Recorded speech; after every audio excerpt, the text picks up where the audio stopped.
some black capes back on the rack.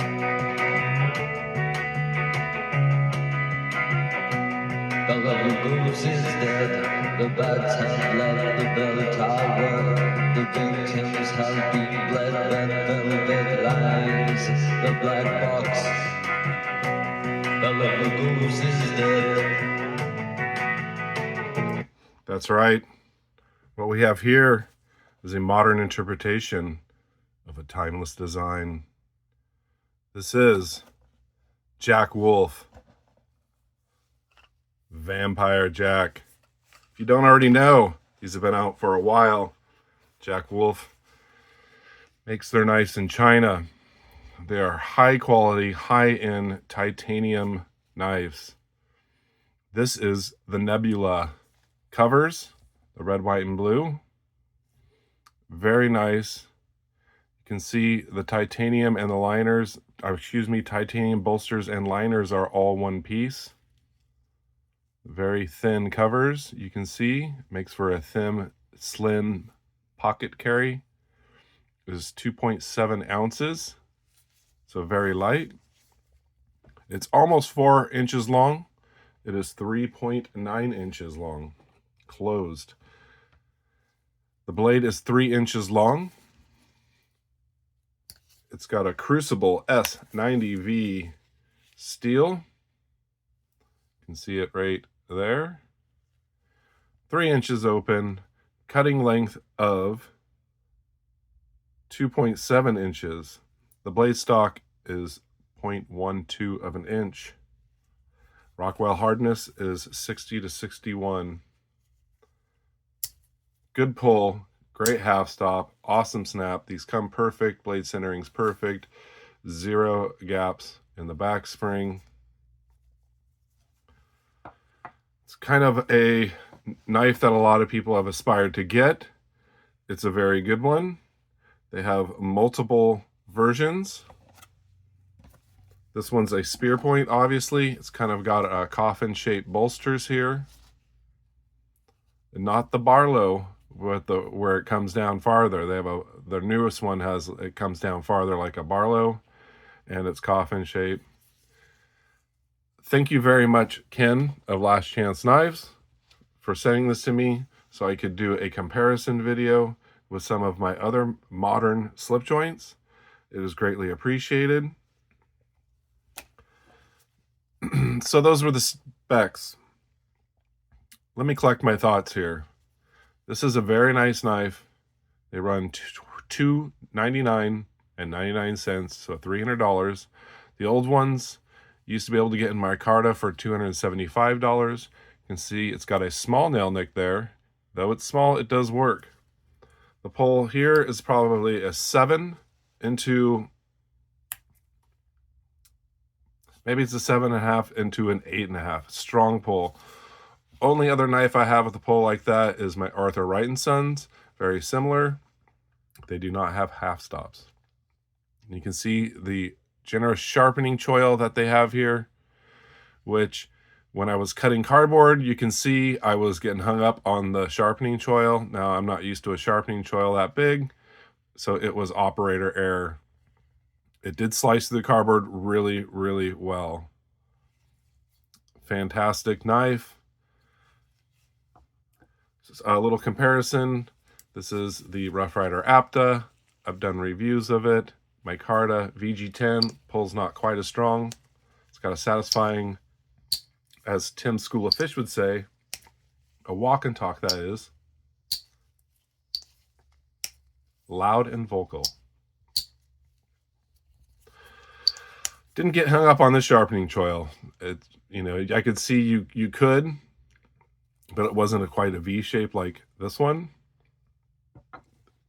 This blew me away. I knew it was good, but didn't realize it until I side by side used it next to a Crucible steel. Now VG10 is a great steel. They use it in samurai swords. They use it in plenty of other things. This is a $24.66 knife now. I think I probably spent $27 or $28, and that was on sale months ago. So this is just a little just a little comparison. This, the Henry USA made knife, I think they assemble it in the United States. I don't know if all the parts are from the US. It performed really well too. Now, it may have been used before I got it, because I know JB does use knives and tests them.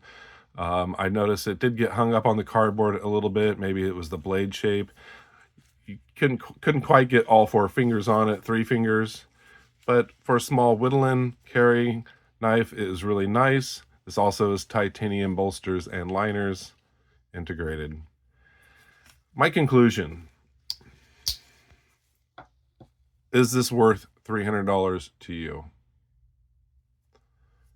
Depends on who you are. It is a fantastic knife.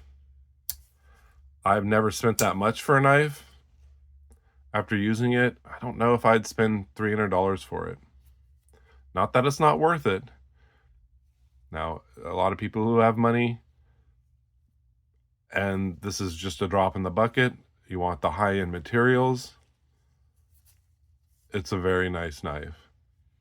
Now, I'm a little bit more thrifty, like Mr. John Thrifty Kniffy, and to me, this does everything I want it to do. Sure, the pole's not as strong. Minor gapping in the back there, which I don't remember that being there before. Maybe it's because I've adjusted the pivot. I have no idea. Not really happy where this lanyard hole is, because it's a little far down, but I make it work. This does not even have a lanyard hole. You can take these apart and swap the blades with other Aptas in the series. They do not recommend you take this apart. I watched a video. It's a pain in the butt to get it back together. It avoids everything. So I don't recommend you take it apart, even though these are Torx screws. You think you can, and you know, if you're a pro, you might be able to. It's not easy to get it back together. This is a $115 knife. It's a nice slim carry. It looks good. It's nice contoured edges. Edges on this are rather not sharp, but they are 90 degree. Doesn't swell in the center as much to fill your hand. You can see on the micarta, it's swollen here in the center. It's nice, contours your hand. Edges aren't quite as sharp. Same with this, nice cherry wood, smooth rounded edges. This, very sharp. Not very sharp, but you can kind of see. If I can get in there on that, you know, it's like there's angles and edges. It didn't hurt my hand when I was using it, which is something to be noted.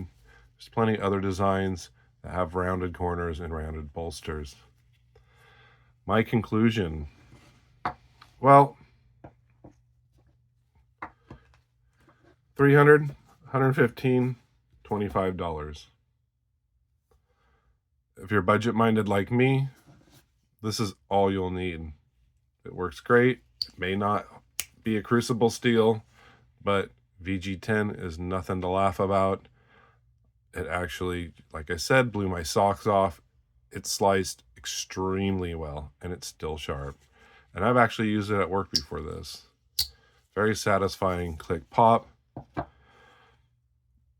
If you're middle of the road, this can be also be a good option at 115. I don't know if I'd spend that much for it. It all depends on your use. I think I'd rather get like a Buck Slim Pro for less than that, but 2 totally different knives, can't compare it. And $300. Now, some people who are extremely into knife collecting and want the best of the best, this is a deal. Now, others like me, I can justify spending $300 for this. It is nice to have it and to feel it and to actually use it. I'm probably going to bring it to work tomorrow, and to see what it's all about. But these two are made in China. Is not a big deal. China is making some fantastic knives these days. Really, really nice knives. To be noted, half stop, completely flush. Open, whew, that's a pull. Completely flush. Now, if you don't like a strong pull, this may not be the knife for you. Closed, completely flush. Absolutely perfect precision knife. It's not like that on here. But little things like that, they just don't bother me. I've been dealing with slip joints for a while, and little stuff like that doesn't bother me. Especially when you could buy 12 of these. You could use it. If it goes dull, throw it away, give it to somebody, buy another one. You have knives for a lifetime. Or you could get one Jack Wolf.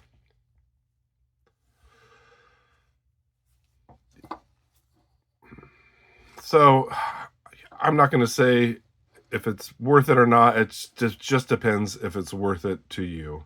I always called this my poor man's Jack Wolf, and it is true.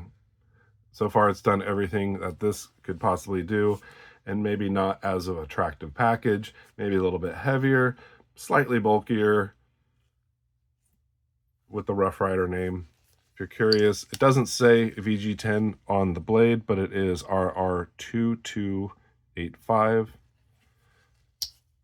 To me, that has a more satisfying sound.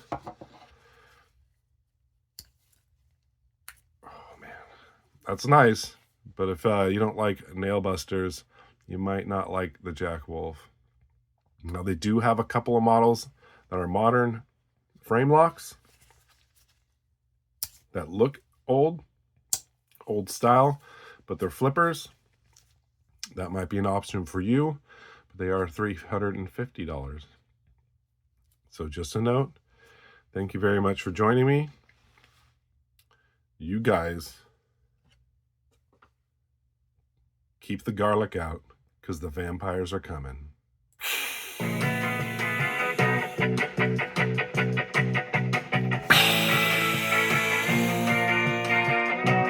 The little goose is dead. I'm dead.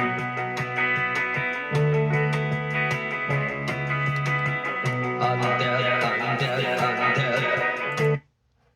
Ha ha ha ha!